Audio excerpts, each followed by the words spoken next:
2028ರ election seat ಹಂಚಿಕೆ ಬಗ್ಗೆ ದೋಸ್ತಿ ದಂಗಲ್.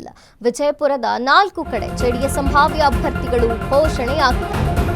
ಎಲೆಕ್ಷನ್ ಬಂತು. 2028ರ ಎಲೆಕ್ಷನ್ ಸೀಟು ಹಂಚಿಕೆ ಬಗ್ಗೆ ದೋಸ್ತಿ ದಂಗಲ್. ವಿಜಯಪುರದ 4 ಕಡೆ ಜೆಡಿಎಸ್ ಸಂಭಾವ್ಯ ಅಭ್ಯರ್ಥಿಗಳ ಘೋಷಣೆ. ಬಿಜೆಪಿ ಜೊತೆ ಚರ್ಚಿಸದೆ ದಳಪತಿಗಳ ಏಕಪಕ್ಷೀಯ ನಡೆ. ನಾಗಠಾಣ ಇಂಡಿ ಕ್ಷೇತ್ರಗಳಿಗೆ ಅಭ್ಯರ್ಥಿಯ ಹೆಸರು ಘೋಷಣೆಯಾಗಿದೆ. ದೇವಹಿಪ್ಪರಗಿ, ಬಸವನ ಬಾಗೇವಾಡಿ ಅಭ್ಯರ್ಥಿಗಳ ಹೆಸರು ಘೋಷಣೆಯಾಗಿದೆ. ಪರೋಕ್ಷವಾಗಿ ಕ್ಷೇತ್ರಗಳ ಮೇಲೆ ಔಪಚಾರಿಕ ಹಕ್ಕು ಸಾಧಿಸಿದಂತಹ ಜೆಡಿಎಸ್ ನಡೆ. ವಿಜಯಪುರದ ಬಿಜೆಪಿಯಲ್ಲಿ ಅಸಮಾಧಾನದ ದಳ್ಳೂರಿ ಎದ್ದಿದೆ. ನಾಗಠಾಣ ಇಂಡಿ, ದೇವಹಿಪ್ಪರಗಿ, ಬಸವನ ಬಾಗೇವಾಡಿ ಟಿಕೆಟ್ ಆಕಾಂಕ್ಷಿಗಳಿಗೆ ಶಾಕ್. ಈ 4ರಲ್ಲಿ ಜೆಡಿಎಸ್ ಸ್ಪರ್ಧಿಸಿದ್ರೆ ಬಿಜೆಪಿಯವರಿಗೆ ಇಲ್ಲಿ ಅಸ್ತಿತ್ವ ಕಳೆದುಕೊಳ್ಳೋ ಭಯ. ಮೈತ್ರಿಕೂಟದಲ್ಲಿ ಹೆಚ್ಚಿನ ಸ್ಥಾನಗಳನ್ನು ಪಡೆಯುವುದು ಜೆಡಿಎಸ್ನ ಹಕ್ಕು. ಆದರೆ ಬಿಜೆಪಿ ಜೊತೆ ಚರ್ಚಿಸದೆ ಅಭ್ಯರ್ಥಿ ಘೋಷಣೆ ತಪ್ಪೆಂದ ಕೇಸರಿ ಪಡೆ. 2028ರ ಎಲೆಕ್ಷನ್ ಸೀಟು ಹಂಚಿಕೆ ಬಗ್ಗೆ ದೋಸ್ತಿ ದಂಗಲ್.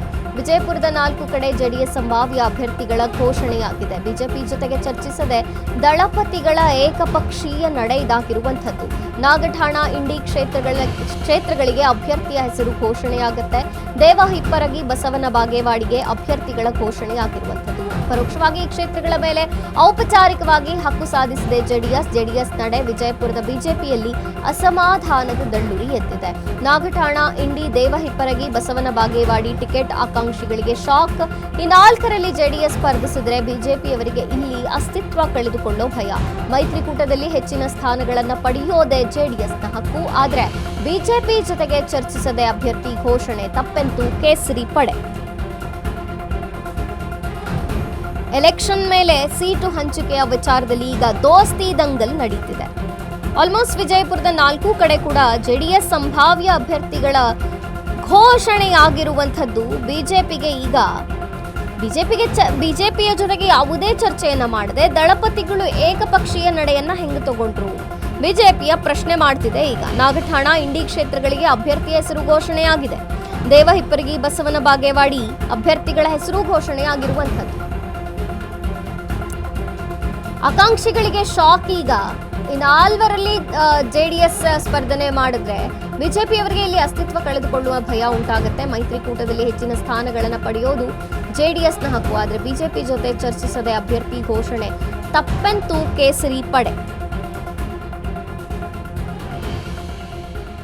ರಾಜುಗೌಡ ಪಾಟೀಲ್ಗೆ ಜೆಡಿಎಸ್ ಟಿಕೆಟ್ ಫಿಕ್ಸ್. ಆದರೆ ಉಳಿದ 3 ಕಡೆ ಅಭ್ಯರ್ಥಿಗಳ ಏನು ಅನ್ನೋದು.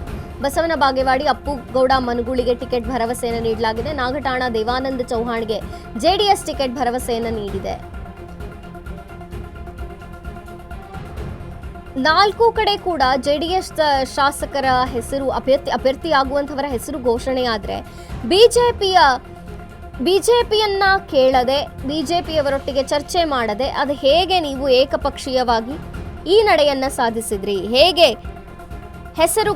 ಅಭ್ಯರ್ಥಿಗಳನ್ನ ಸಂಭಾವ್ಯ ಅಭ್ಯರ್ಥಿಗಳನ್ನ ಘೋಷಣೆ ಮಾಡಿದ್ರಿ ಅಂತ ಈಗ ಬಿಜೆಪಿ ಕೇಳ್ತಿರುವಂಥದ್ದು.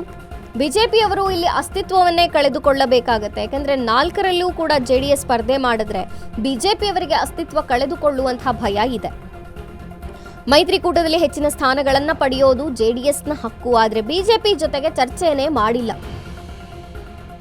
ವಿಜಯಪುರದಲ್ಲಿರುವಂತಹ ದೋಸ್ತಿ ದಂಗಲ್ ಇದು. ನಾಗಠಾಣ ಇಂಡಿ, ದೇವಹಿಪ್ಪರಗಿ, ಬಸವನ ಬಾಗೇವಾಡಿ ಈ 4ರಲ್ಲೂ ಕೂಡ ದೇವಹಿಪ್ಪರಗಿಯಲ್ಲಿ ಮಾತ್ರ ಜೆಡಿಎಸ್ ಶಾಸಕರಿದ್ದಾರೆ.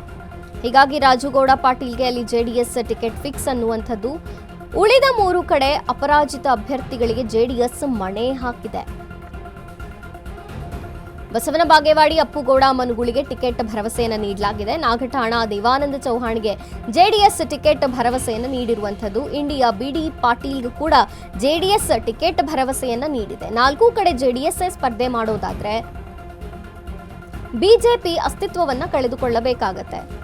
ಒನ್ನೊಮ್ಮೆ ಬಿಜೆಪಿಯು ಇದಕ್ಕೆ ಒಪ್ಪಿಗೆ ಕೊಟ್ಟಿದ್ರೆ ಆ ಮಾತು ಬೇರೆ. ಆದರೆ ಏಕಪಕ್ಷೀಯವಾಗಿ ಈಗ ಜೆಡಿಎಸ್ ಮನಬಂದಂತೆ 4 ಕಡೆಗಳಲ್ಲೂ, ವಿಜಯಪುರದ 4 ಕಡೆಗಳಲ್ಲೂ ಕೂಡ ಜೆಡಿಎಸ್ ಸಂಭಾವ್ಯ ಅಭ್ಯರ್ಥಿಗಳ ಘೋಷಣೆಯನ್ನ ಮಾಡಿದೆ. ನಾಗಠಾಣ ಇಂಡಿ, ದೇವಹಿಪ್ಪರಗಿ, ಬಸವನ ಬಾಗೇವಾಡಿ 4ರಲ್ಲೂ ಕೂಡ ಈಗ ಹೇಳಿರುವಂಥದ್ದು ಸಂಭಾವ್ಯ ಅಭ್ಯರ್ಥಿಗಳ ಘೋಷಣೆ ಮಾಡಿದೆ ಜೆಡಿಎಸ್. ಹಾಗಾದ್ರೆ ಬಿಜೆಪಿ ಎಲ್ಲೋಯ್ತು, ಬಿಜೆಪಿಯ ಪ್ರಶ್ನೆ ಏನು ಅನ್ನುವಂಥದ್ದು ಸದ್ಯಕ್ಕೆ ಮೂಡಿರುವಂಥದ್ದು. ಜೆಡಿಎಸ್ ಸಂಭಾವ್ಯ ಅಭ್ಯರ್ಥಿಗಳ ಘೋಷಣೆ, ಬಿಜೆಪಿಯ ಜೊತೆಗೆ ಚರ್ಚಿಸದೆ ದಳಪತಿಗಳ ಏಕಪಕ್ಷೀಯ ನಡೆ. ರಾಜುಗೌಡ ಪಾಟೀಲ್ಗೆ ಅಲ್ಲಿ ಜೆಡಿಎಸ್ ಟಿಕೆಟ್ ಫಿಕ್ಸ್ ಅನ್ನುವಂಥದ್ದು. ನಾಗಠಾಣ, ಇಂಡಿ, ದೇವಹಿಪ್ಪರಿಗೆ ಮತ್ತು ಬಸವನ ಬಾಗೇವಾಡಿ.